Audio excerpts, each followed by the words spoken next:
What's up, Podpagers? My name is Pat Flynn. Do they call you Podpagers? Does Brendan, is that how he refers to you? I'm not exactly sure, but I was invited here by Brendan to give you some amazing tips for podcasting. I've been podcasting since 2010. I've had nearly 100 million views at this point, nearly 1,000 episodes on my main show, well over 1,000 if you include my other show, Ask Pat. But I'm not here to talk about me. I'm here to talk about some stuff that's working for a lot of my students, in fact, in our community. And we have a number of tips coming your way, and I'm going to drip them across the next few weeks for you.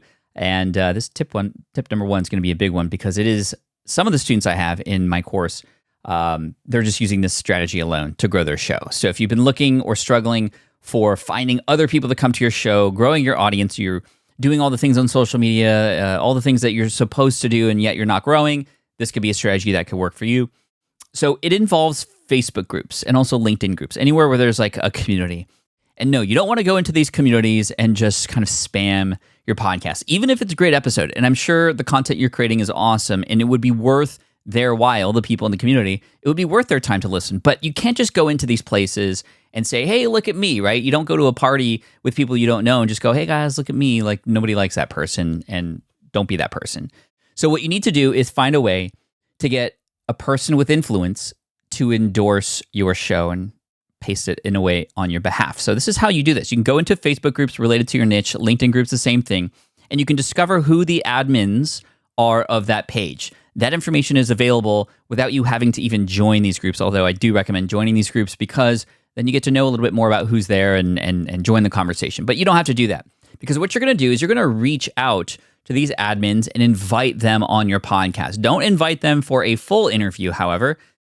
Find a community and invite them to offer one tip. The easiest one that you can ask them is, if you were starting out again with blank, your niche, if you were writing a book for the first time again, what would be a tip that you would offer first-time writers, right? That's an example. So we'll use writing as the example here. So I'll go to 5, maybe 10 different writing groups with people who have leaders who are offering advice and bringing those communities together. What's one tip you have for a brand new author? Great.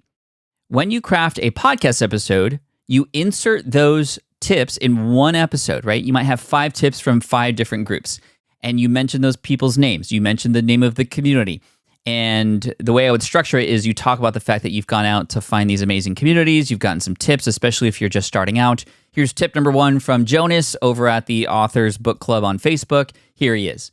You insert that audio file that you get, and then you come back in and you insert some glue. And that means you talking about what it is that Jonas said, the reaction. Maybe you double down on that. Yeah, I love what he said there. And this is a way that for you, in between each tip, you add a little bit of authority. So you become the authority and the person who's sort of glued all this together. Now, you might be wondering, how do I get the audio file from this person? That's the nice thing about this. You don't need to schedule a call or some sort of interview.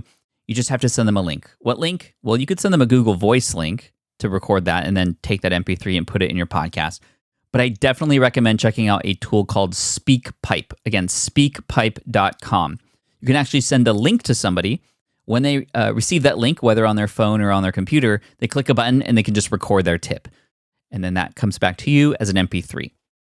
So that's phase 1. You get all these things. So what's the likelihood that a forum owner, like Jonas, for example, is going to, A, say yes to this opportunity? Probably very likely. They're often not doing a lot of work and not getting a lot of recognition. Or, they're doing a lot of work but not getting a lot of recognition, or they would love to do more work to get more exposure. So you've given them a platform to do that. But secondly, and most importantly, what's the likelihood that Jonas and the other forum owners, community owners, are going to push that episode out onto their communities? 99% of the time they will. Why? Because you've made them the hero of the story. You've given them a platform to finally talk on. They speak, and then, of course, they want to be recognized for that. So they're going to share that on your behalf in front of their people. So this is a gold mine. People are using this strategy alone and doing very, very well with it. Now, let's say you do this, and Jonas's tip in particular was very, very well-rounded, and he had a good vibe. Cool. Reach back out to Jonas and say, hey, Jonas, you were amazing in that tips episode we did. I'd love to invite you back on to just do a solo show, and I want to interview you. Now you get sort of a double dip. Of course, Jonas is going to share that episode even after. And now their community has heard about you twice.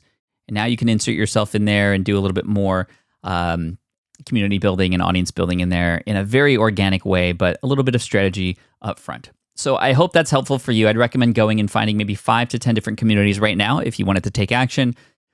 Reach out to those community owners. It's going to take some time to communicate and get some answers back. You might need to follow up or even find them on another social media platform. But this is an amazing way to get in front of a lot of people who should be listening to your show who haven't really heard about it yet in a way that's not going to come across as very scammy or spammy. So good luck to you.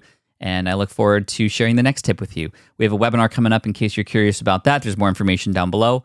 And yeah, thank you. Thank you, Brendan, for allowing me to share that here.